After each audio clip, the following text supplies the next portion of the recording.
Yeah,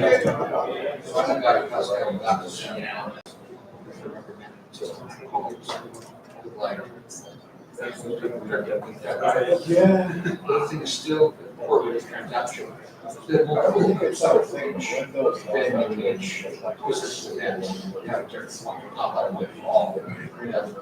right, good afternoon, everyone. Welcome to our last talk of the conference.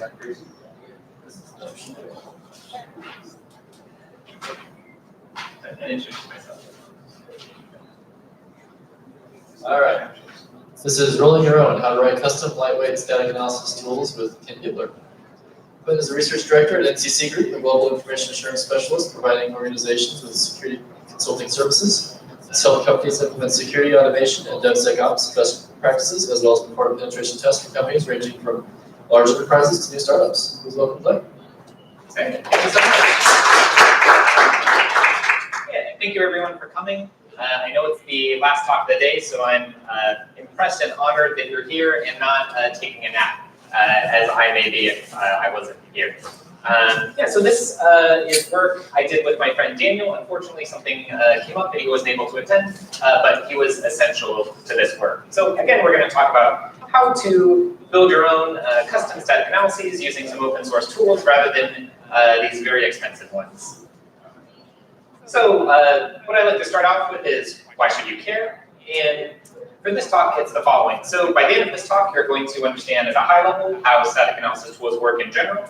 We're going to walk through several hands-on examples using open source tools and some interesting things that you can do with just a few hundred lines of Python, which is all open source on GitHub already as of today. We're going to talk about trying to give you some intuition as to what use cases for static analysis are easy and which are hard. Like, where is it a good fit? Where might you want to do something else? And just because I get asked this pretty often, we'll talk a little bit about when do commercial static analysis tools are useful and when maybe not. Okay, a little bit about us. So my friend Daniel is currently a PhD student at UC Davis. That's where we met when I was also an indentured servant, grad student there. So when I was there, I tended to dress like this, as one does. But after I graduated, I then moved to San Francisco. And obviously, to get anyone to respect me, I needed to dress like this.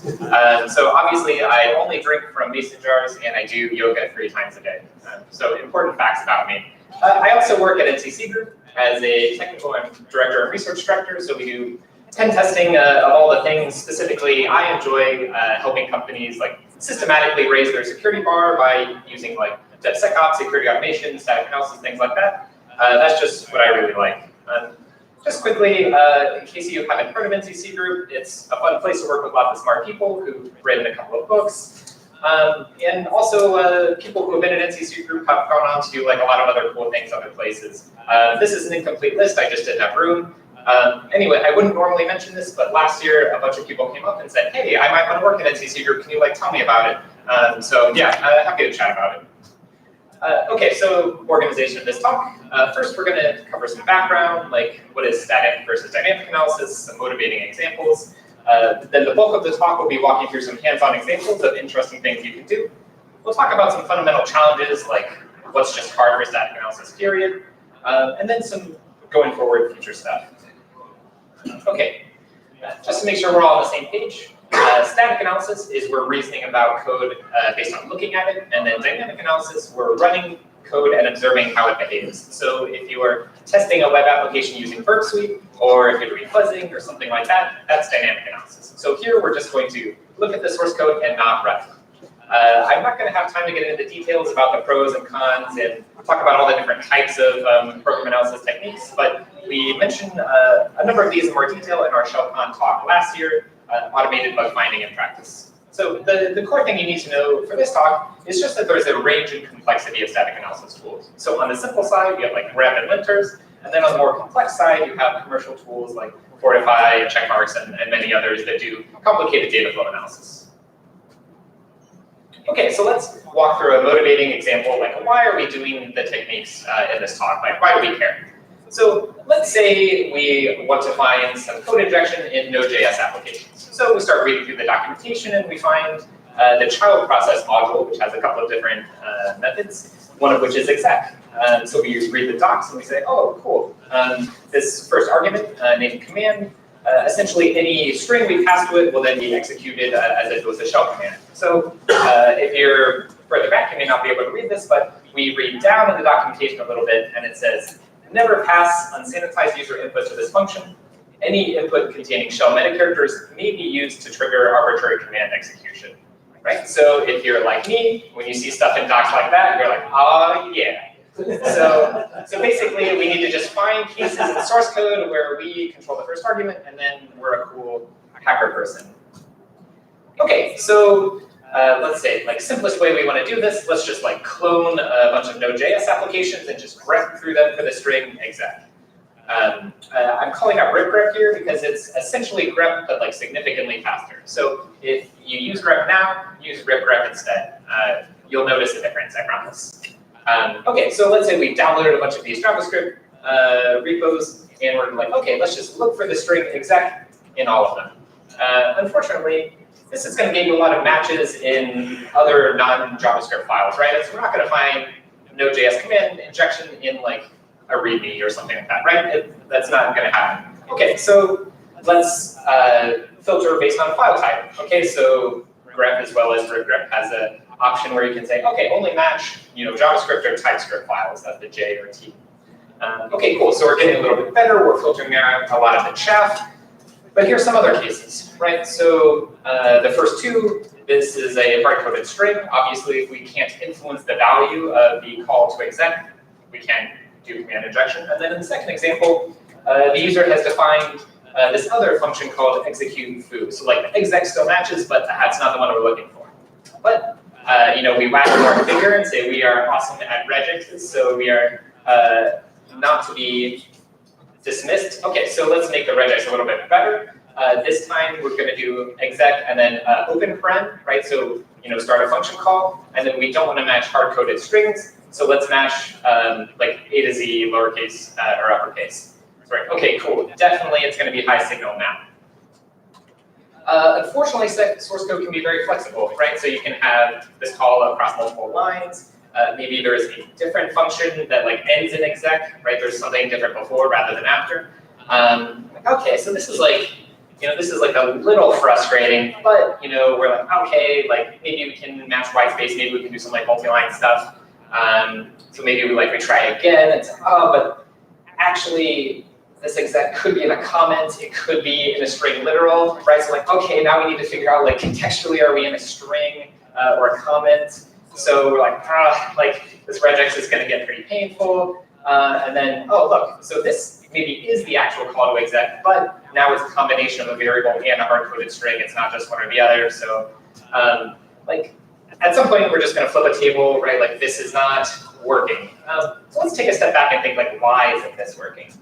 And I would argue that the fundamental issue is that when we're using these regexes, we're operating on strings, right? It's like, oh, this is just a text file. It has no other meaning. It's just like a raw character. But that's not actually conceptually what we want to do. Really, to us as humans, this is source code, which has a specific structure. And there's like meanings based on the tokens, right? But it's not just arbitrary text. There's a structure here. So fundamentally, there's this mismatch between the search language we're using and the problem domain, right? So conceptually, what we want is very simple. We want to find all method calls where the method name is exec, and the first argument is not just a hard-coded string. Like I think this whole time, this is probably what you were thinking, right?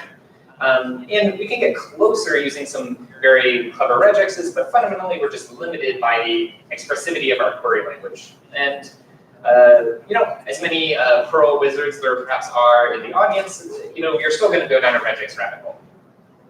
Okay, so how are we going to solve this? So the solution is we're going to parse the code into an intermediate structure. So this is going to allow us to search the source code in a way that's aware of the syntax and the language's structure. So this is going to let us go from operating on text strings, that is the concrete syntax, to operating on language constructs or abstract syntax. So we'll be able to reason about things like conditionals, loops, variables, function calls, and so forth.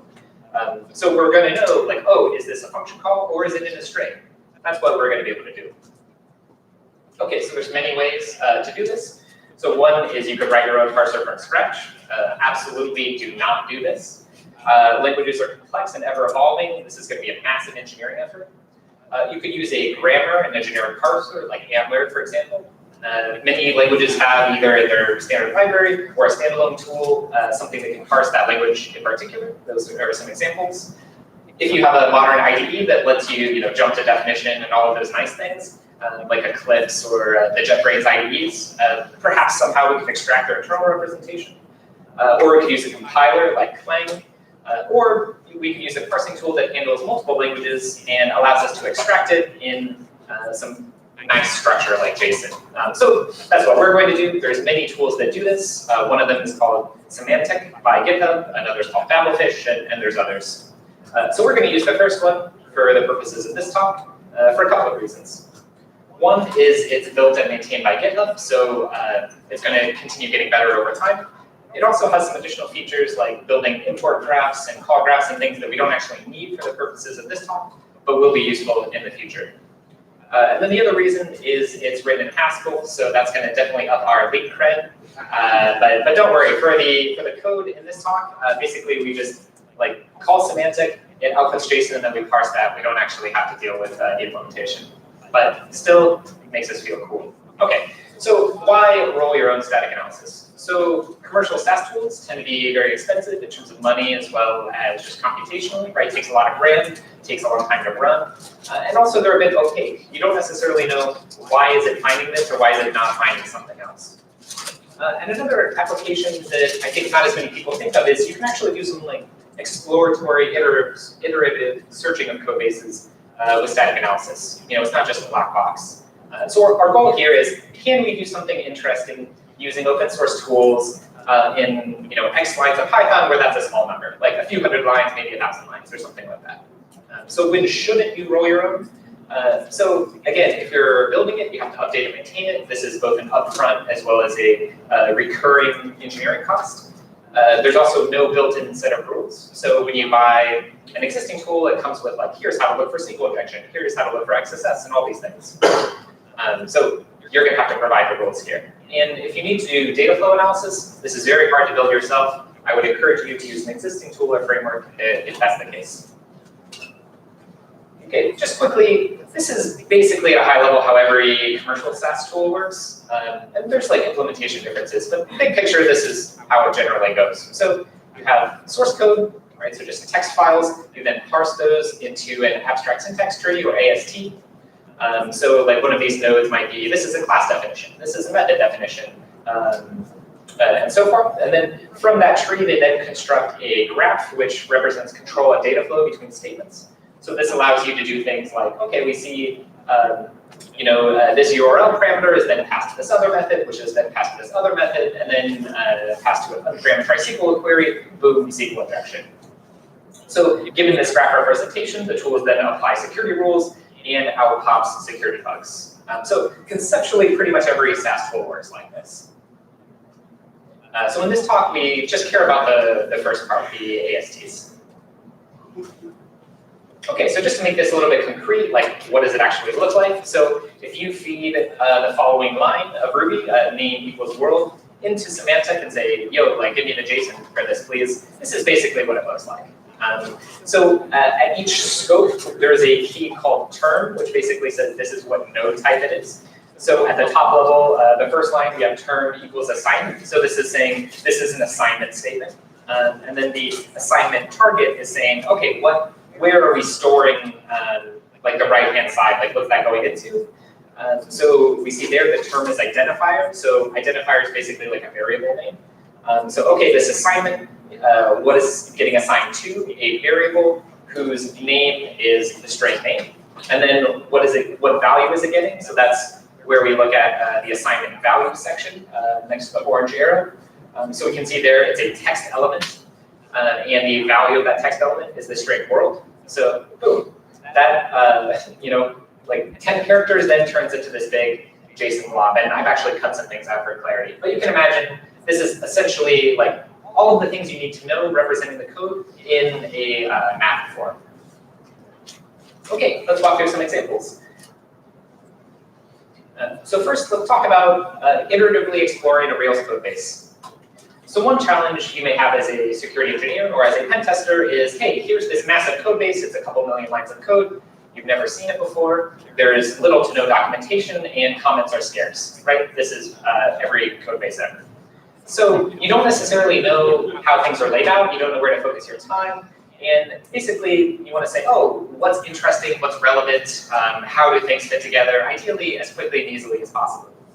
So we included this example because a lot of people think of static analysis as a black box where you feed in source code, you get bugs out, and then you're done. But you can actually use it to sort of iteratively explore a code base to understand, how do things fit together. So the key difference here is we don't know what we're looking for ahead of time. So help us try to get some insight into what's interesting.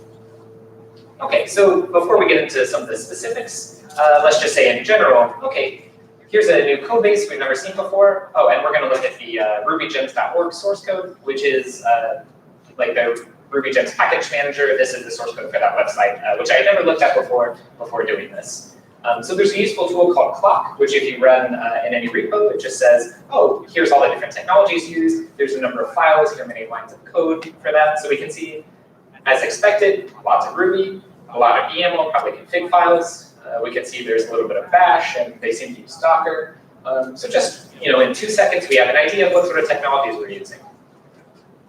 Another great thing to do is look at, what are the dependencies? What third-party things are being used? So in Ruby, this is defined in a file called Gemfile. So we can see they're probably storing data in Elasticsearch.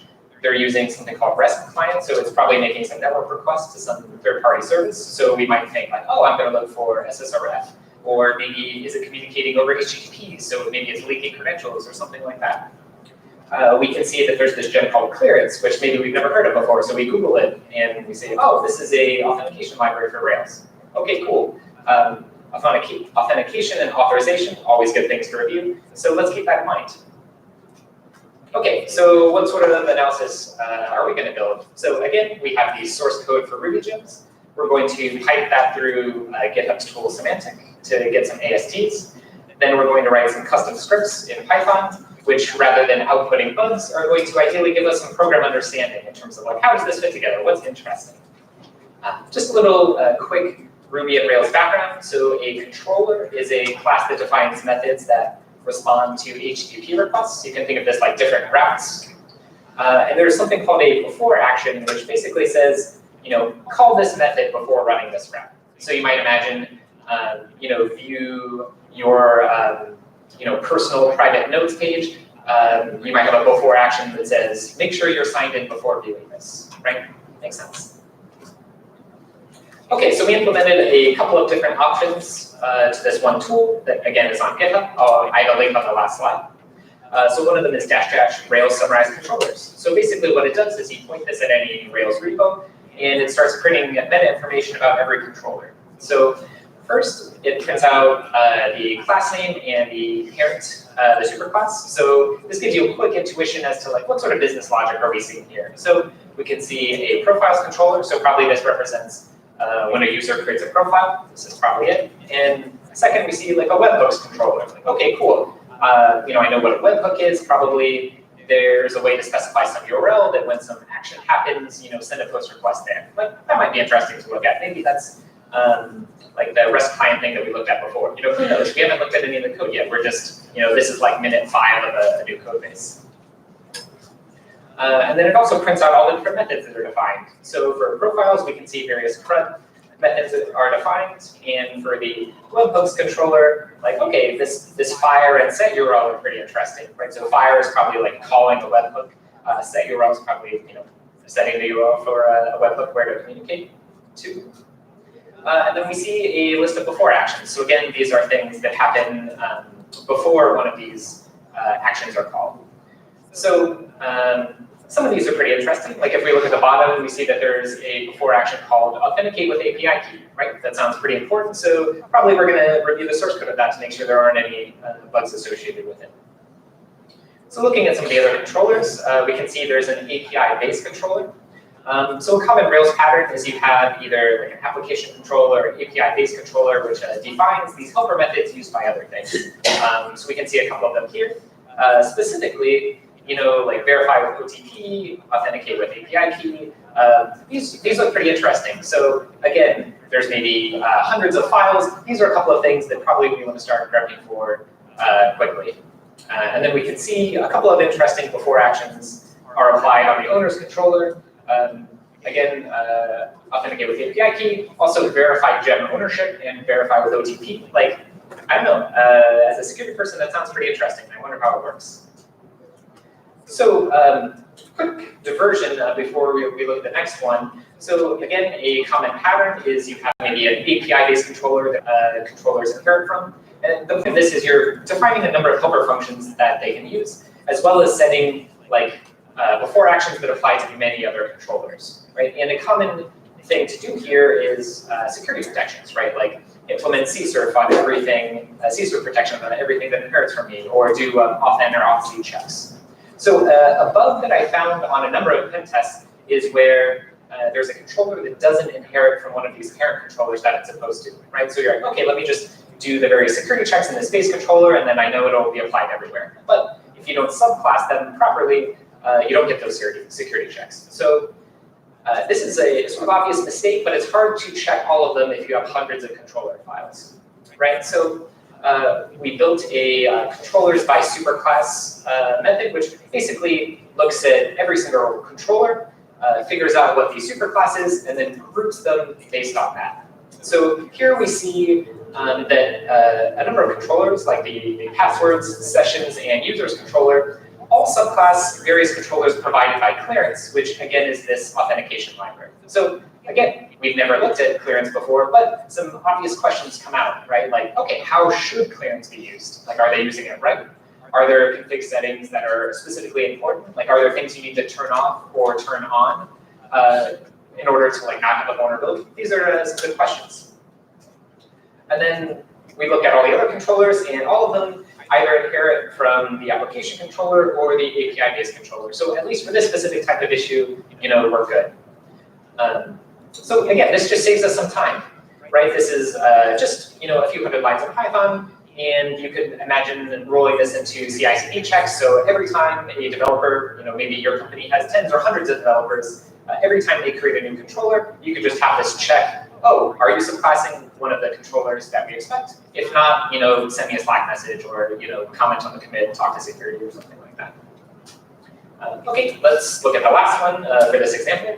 So before actions are very interesting. And one thing we might want to know is how are they applied across the whole code base, right? So we can look at each file individually, but what this does is it looks at every before action used by any controller and then groups basically which controller uses them. And then it also looks at, like, you can selectively apply before actions. You can't say apply this to every action in the controller, or you can say only these ones or all of them but these ones. So what this does is, for example, we have a redirect assignment, which conceptually, without even looking at the source, you can think, okay, probably any action this applies to means you have to be logged in, right? So you have to be authenticated to do this. And if you don't, then under ignored on the right-hand side, probably that's something you can do authenticated. Sort of intuitively, again, we've looked at no source code, but we're already starting to understand probably the developer's expectations when they're writing this. So as you would expect, various CRUD actions for profiles, you have to be logged in, but you can show that it's view without being logged in. That sort of makes sense. We see for the API keys controller, to reset it, you probably have to be logged in, but it looks like you can view them without being logged in, right? So I don't know, to me, I'm surprised that an unauthenticated person can maybe look at API keys, and maybe there's other protections in place. Maybe you need to specify an API token in a header or something like that, which could be different from here. But again, this is like something interesting to look at. You can also say, oh, is a specific before action applied across, say, all state-changing requests for various models except this one model, right? That abnormality might be a bug. So in general, just like what is the trend in how this is applied? So here we can see for a couple ones, oh, there's several controllers where some of the actions it applies to and some of them they don't. So like why? Is that intentional? We're trying to get a quick understanding of developers' intentions here. Okay, so next example, we're going to look across all of GitHub for command injection, because that's what we do. Okay, quick refresher. So again, if we can control input to child exec, command injection. So this is an unsafe API. Generally, you should use exec-file or spawn instead. Other quick background. So Express.js is one of the most popular Node.js web frameworks. And how it works is you can define routes, like in the second example. So you have this function callback, rec, representing the request coming in, res, representing the response going out. So the key part, the reason I mention this here is we're going to keep track of like what we may be control of, and that is anything from like a request object or basically as sort of a cheap shorthand, anything that has REQ as a variable name. Okay, so GitHub has a lot of code, right? And we could write a crawler to try to download as many repos as possible, but that's going to take a lot of time. Maybe we'll get rate limited, and we want to do this ideally as lazily and easily as possible, right? So fortunately, Google BigQuery has a number of public data sets. One of them is essentially some meta information about every open source GitHub repo. Cool. So basically what we can do is we can query this BigQuery data set and filter out all the JavaScript files that contain the following strings. So child process, representing the module, exec, representing the function that we care about, and then REQ representing, oh, this looks like maybe it's a request object. So again, these are heuristics. We don't know that REQ is a request object, but it's a nice way to sort of like limit down the chaff. So after applying this filter, we get a list of interesting files. Again, we pass them into semantic, which gives us some ASTs. We then apply some rules that we'll describe soon, and pop out the other end, command injection. So spoilers, we did find a number of cases, and we'll show you some code snippets. Okay, so why did we have to do all this work? So let's look at how this worked at a big picture level. So in the BigQuery dataset, there were about 2.2 billion files. So we didn't want to analyze all of those. That would take a while. So when you filter those down to just the JavaScript files, that's just 284 million. Of those JavaScript files, only 1% of them include the strings both child process and exec. And of those, only about a little bit under 4% have the string REQ as well. So our total sample size, or our data set for our example is about 12,000 files. Okay, so generally when you're rapidly prototyping something, you want to do like the easiest, quickest thing possible. So there's a nice command line utility called JQ, which basically you can pass JSON in, and then you can pull out arbitrary keys and values and sort of slice and dice JSON like super easy on the command line. So let's say that we've parsed a JavaScript file into an AST and stored that into JSON. We can then pipe that into JQ and say, okay, find me all the keys where the key name is call function, and then select within that those where the name attribute is exec. So this would match this JQ call on the left-hand side would match on the right-hand side basically a node called call function whose name is exec, and you also see semantic includes like where the file is this and things like that. So what's interesting about this example is even though it's very simple, right? It's not a complicated JQ expression. This is already better and more precise than the most complicated regular expression we could write, right? Because we know that it's a function call. This is not in a comment or in a string literal, and we know that the name of it is exactly exec. It's not foo exec or exec foo. So even very simply, this level of expressivity is better than Redux. So not too shabby. But unfortunately, there's some limitations here, right? So JQ is nice when you're continuously getting narrower and narrower, but it's hard if you need to like match part of the tree and then go back up. So in the first example, JQ could do this pretty well, where you're accessing something from the request and then immediately passing it to exec, right? You can find that in JQ not too hard, but realistically in code, that's like never going to happen, right? So below we have an example that we found. From real code that has the command variable set to something from the request and then passes that on the next line to exec. So it's like trivially more complicated, but this would be hard and annoying to make in JQ, so we wanted to write some custom code to make finding this a little bit better. Okay, some quick terminology. So a Taint Source is basically anywhere that untrusted attacker-controlled data comes in. So URL parameters, data from third-party services, basically like as an attacker, what do we have control over? That's a taint source. A taint sink is a function call that's dangerous if attacker-controlled input gets there. So again, like an unparameterized SQL query, shell execing something, stuff like that. So basically, if a data from a source gets to a sink, that's what bad things happen. Okay, so a quick and sort of simple way to reduce false positives is limiting the path length, doing only a couple of hops.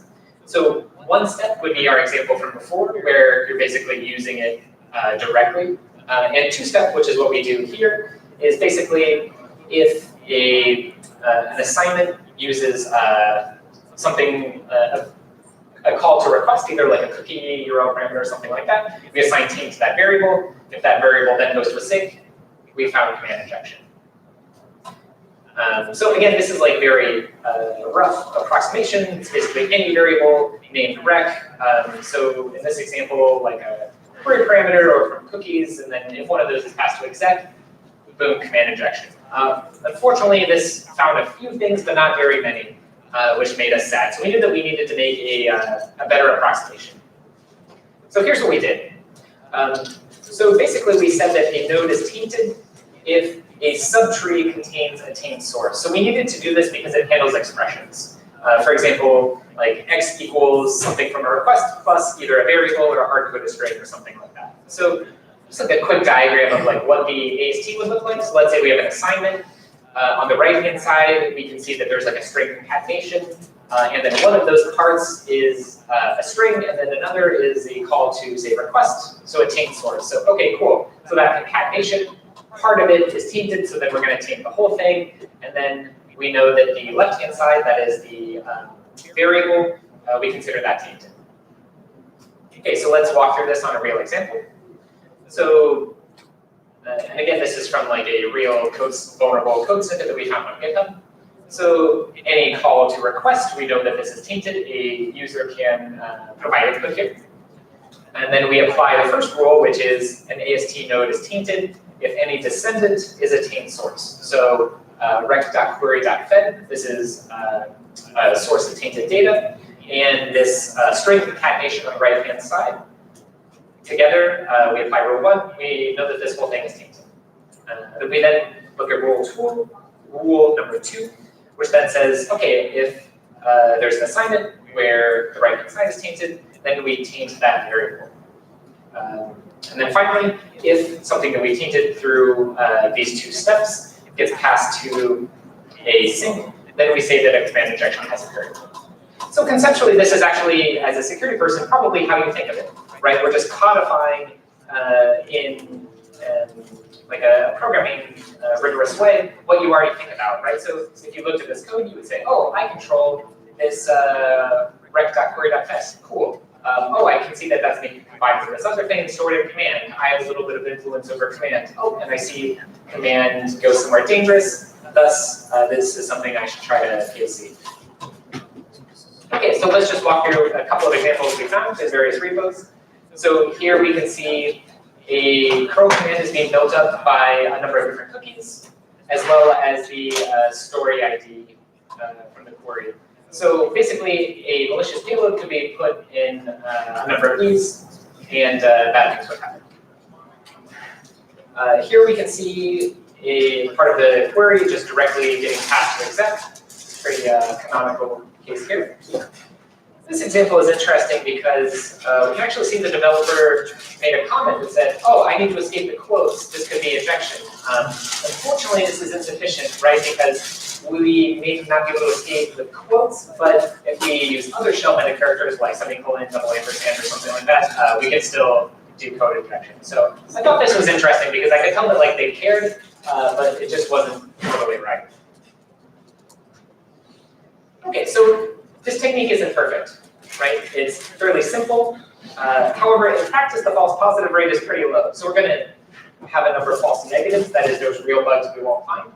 But we don't have to triage hundreds of issues, which for our purposes is actually pretty nice because we don't want to do that. So one example that we thought was pretty interesting about a real false positive we encountered. So this code here, So again, the variable command is getting information from a request. Cool, we control that. But then it's compared in a switch statement against a series of hard-coded strings. So yes, we can provide whatever we want, but it's only going to get passed to exec if it's that specific string. So we can't really do command injection there, which made us sad.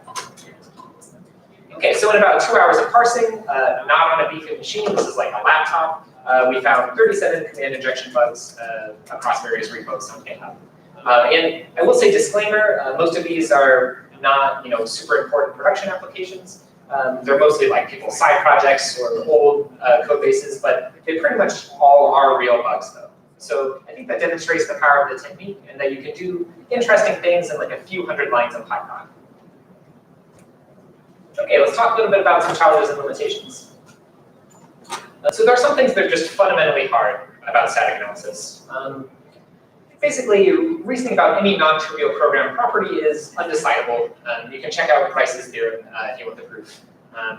But in general, dynamically typed languages like Python, Ruby, JavaScript tend to be a bit harder than, say, C# or Java or other statically typed languages.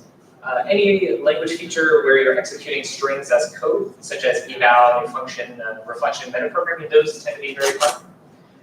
If there are calls to third-party libraries where you don't have the source code, of course you can't reason about the source code when you don't have it, so generally it fails there. And just one thing to point out, like pretty much every SAST tool, you're making trade-offs, right? So how precisely do you model the code versus the memory and CPU cost? So let's say you have a map that has a bunch of different keys. One of those keys is tainted and the rest aren't. Do you taint the whole map or just that one particular part? If you have complex objects where you have, say, a foo object which has an attribute of a different class, which then has another member value that has a different one, and you have this like long chain of like nested objects. Like, what if one of them is tainted? Do you taint the whole thing or just parts of it? These are just trade-offs you need to make. Like one way I think about this is essentially you have a knob, which I call like the find everything versus find only real bugs knob. So you can turn it down where you're only reporting bugs that you're like, oh, this is definitely a bug, I'm sure of it, but you're going to have false negatives where you're going to miss actual bugs. Or you can turn it all the way up to try to catch all the bugs, but you're going to have false positives. So it's going to tell you there are things that are not actually real bugs. And fundamentally, this depends on the goals of your organization. So let's say you don't have a lot of time or people to triage many false positives. You're okay with some risk. Maybe you work in a startup, or honestly, most organizations in my experience. Then maybe you want to turn it to just give me the high signal stuff. But for some companies, having a bug that goes to production is just massively costly or just unacceptable. So if you're building the Mars rover and you're putting in like $1 billion to sending this device to Mars, if it malfunctions on the way there or once it gets there, you just blew $1 bajillion, right? So there you're going to put in the work to make sure that it's as correct as possible. Or if you're a financial institution or a plane or something like that. Another challenge is types often matter, and we haven't really talked about this so far, but so one example is in JavaScript, the exec function could be shell execing something, but the regular expression object also has a function also called exec. So they have the same function, right? So in one case we're shell execing, interesting, in the other we're applying a regular expression, less interesting. So the way we got around this sort of in a hacky way is just saying, oh, file has the child process string in it, so probably it's importing this module. But again, that's not a guarantee, right? You could import child process and be running a regular expression, but that's just sort of a heuristic that we try to reduce the noise. But in practice, when you want to do complicated things, types matter. Okay, just some additional stuff going forward. So there's a bunch of things you can do with AST matching. We just talked about a couple. You can do things like finding all the methods that return a value or a parameter of a specific type. You can find all classes that inherit from a specific interface or class. You can find all unauthenticated routes. So let's say in a number of Java web frameworks, you have annotations that say, this is a route. So you could say find all methods that have this annotation. And then you could filter out all those methods that check the user session or apply the right middleware. So you can say, okay, I know because of the annotations, these are routes. I can see that how we do auth-n or auth-z, this function is or isn't called. Okay, these are all the unauthenticated routes. And I have friends at a couple of companies who do things like this. So here's a couple, in my opinion, killer applications of AST matching. Finding when the secure wrapper library you've created isn't being used, right? So, hey, we built this nice way to parse XML for you, like just use this, and this allows you to precisely find it in a way that's more high signal than just a grep delete. You can also find the company-specific business logic bugs. So in every code base, there's assumptions about how methods are or aren't called. So for example, maybe like, oh, whenever you call foo, you have to call bar before it because it sets up some sort of global state that if you don't do that, it's bad. Or maybe if you call foo, you have to call bar as well, or something like that. Or perhaps there's an argument to a specific function that either should or should not be a hard-coded value. For example, a crypto API, where if you supply a hard-coded value as a nonce, obviously this could be dangerous. So here's a little cheat sheet in terms of there's a bunch of different static analysis applications. We only talked about a few, but this is, I think, intuitively how to think of like how hard is this. So as x goes to the right, we're becoming a little bit more complex and we can express more complicated things. And as y increases, the difficulty for you to build it is going up. So note that this is more exponential than it is linear. Right, so easiest, if we have regexes, this is easy, you can do it now. If you want to do AST matching, this is a little bit more work, but you get some nice expressivity benefits. But if you're going to do this, obviously use something else to parse. And to me, I would say if you're going to do anything to the right of this line, probably use an existing tool or framework. Once you start raising about types or data flow, either within a method or across methods, that's going to be a lot of work. I include this because I get asked this pretty often. Should I buy a SAST tool? And it's pretty nuanced, but I'll just do some like quick sort of TLDRs. Really, it depends on your company. What technologies do you use? What's your culture like? Again, these are tools that are run maybe daily or weekly because they take a long time to run. Some tools try to do like scan the diff, but in my experience, they don't do a great job at it. So the quick takeaway is if one or more of these apply, like maybe it's not the best immediate use of your time. So if you use modern frameworks and you don't have lots of legacy code, if you're agile, you ship code rapidly. If your code is not written in C and C++, so if you're in a language that like handles type and memory safety for you. If you haven't already spent a lot of time building secure by default libraries, like that's a super great thing to do first. I'm going to talk more about that in a second. And I guess one sort of core takeaway I want to say is SAST isn't usually an easy win. You're going to have one or more people spending probably months onboarding and tuning this tool. So a number of companies have brought me in as a security consultant to help them do this. And because basically they're like, hey, we don't have the time or the budget or the expertise to do this, and it's a lot of work. So this is generally not a quick win. And again, I love static analysis, but I have to be honest. So I took a number of additional questions from this AppSec EU talk I gave. Again, you're going to have access to these slides, so I'm not going to read them here. But one thing I want to emphasize is, from what I've seen from a bunch of different companies, security engineering, like building infrastructure, as well as secure wrapper libraries, has a huge ROI almost everywhere. So I've had the privilege of moderating a number of DevSecOps panels with people who are super smart from a number of companies. And one thing I hear again and again and again is they've invested heavily in building secure by default libraries and infrastructure that just makes it hard to do things insecurely. And that's really how you systematically raise your security bar. Another great talk by Morgan, he actually gave a version of this yesterday, I believe, about banned foot guns. Like, how do you basically make it hard to do a dangerous thing? It's a case study of DocuSign where they essentially eliminated several classes of vulnerabilities, I think XXE, SSRF, Open Redirect, and maybe one other, by building secure by default libraries and then making sure people use them. So I would highly recommend checking out those slides. And I talk about a couple of other security engineering tasks that can solve classes of vulnerabilities in this other talk. Okay, so here's some tools. There's like a lot of them out there. Here's some that I've tried that are generally pretty good, or at least not terrible. So one thing I found is that there's so many conferences, so many talks, it's difficult to keep up. So I started doing this thing mostly just for friends, but then I opened it up where I write detailed summaries of basically talks that I think are really good. Or, hey, here's some tools and other links that I came across, as well as sharing talks like this and other things I created. So anyway, it's like a infrequent high signal newsletter. At least a handful of people think it's not horrible.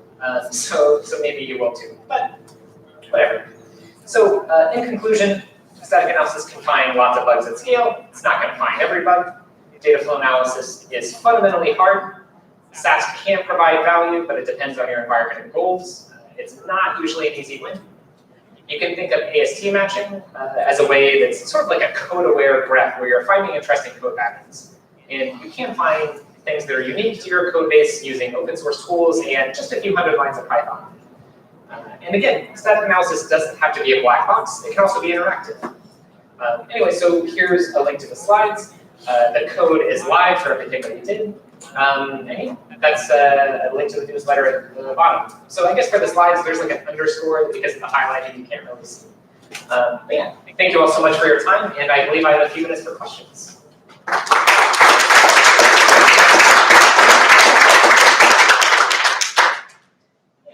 you mentioned like this versus graph versus linting, but would you consider this like security linting, or is linting like high technical linting similar to like isn't it doing AST observations or detect types correctly? Is this just advanced linting, or I mean not just, but could you build like advanced linting that is security linting and apply it the same way as modern linting? Yeah. I never call process exec and like tell me what I call process exec first as a linting tool. Yeah, so that's a great question. Just to rephrase, so I think the question is, you have like grep, you have linters, you have this doing AST matching, like can you just integrate sort of security checks in your linting? So the answer is totally yes, a bunch of companies are doing this already. Linting tends to actually work at like an abstract syntax tree level, so you tend to have a similar level of power as what I've talked about here. Yeah, so if you're, say, using ESLint for JavaScript, that actually parses using Babel or one of other backends into like an AST form that you can then do linting rules on. So there are a number of tools that are various linters that will give you this sort of power of expressivity. The reason we used semantic instead of those is semantic can parse many languages, so we can sort of write one thing and then more easily handle a bunch of things. But yeah, I think there's a lot of power and value in creating security-related lints for sure. Yeah, so I think that's a great idea. People are doing it already, and we should keep doing it. Yeah, thank you. Talk about the reusability of this. I mean, there's some that seems to be like required for business logic, but let's say like, oh, we write a lot of JavaScript code where we deal with a lot of different code base that we want to be able to check over. Would it be easy to port like, oh, we made this engine already for JavaScript, it'll be, do you know what I mean? Yeah, so the question is how reusable is this? Yeah. That's a good question. So, so it depends. So if you're writing a sort of lint that checks for a code base specific vulnerability class, obviously that's going to be sort of specific to that. The example in this talk where we sort of parsed out lint information about Rails apps, that applies to any Rails application. So yeah, I think there are a number of companies, for example, who have linting rules where in their JavaScript, to your point, they just ban eval, right? So actually in their checks, if anyone pushes code, they use custom like ESLint rules to say, oh, you did an eval, you're not allowed to merge. So I would say checks that are specific to a language or framework can easily apply to many things. Yeah, I would say for this code, there was some upfront work in basically running semantic, getting the JSON, and then parsing that into Python objects. So that's some upfront stuff you have to do, but then you can sort of iterate various checks in that language pretty easily from there. So actually, like, of all the code that I wrote for this, like for the Rails specific examples, once I had the AST information into Python objects, like writing those specific things was like tens of lines of code. So there's like boilerplate, but yeah, there's a file in the repo called like ruby.py, which I thought was a fun name. But yeah, like all of the Rails stuff is like literally like 1 to 200 lines of code. To advantage too, though, right? So you can like clearly custom versus the other tools, which are just like general security rules, but having to say I have to well, which is really custom for me, but I can move around it. So I think while it's not shareable, it's still an advantage to have it. versus a generic?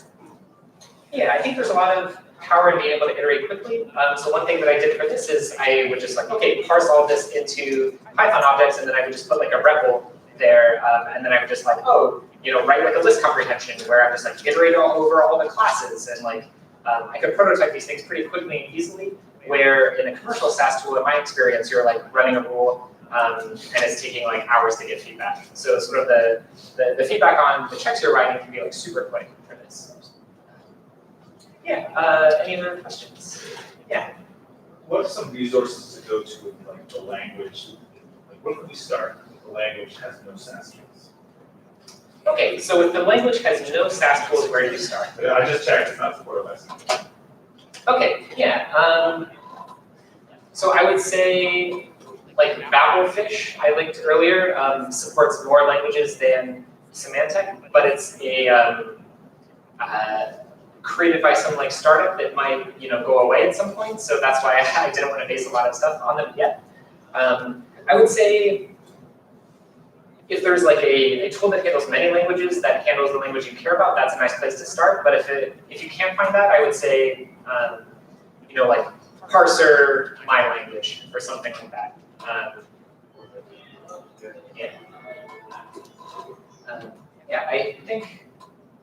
Yeah, I think they're about to clean up the room for the closing keynotes. But again, thank you so much for your time. I'm going to stick around, and I'll be around at the bonfire. So thanks for your time, and let's chat more.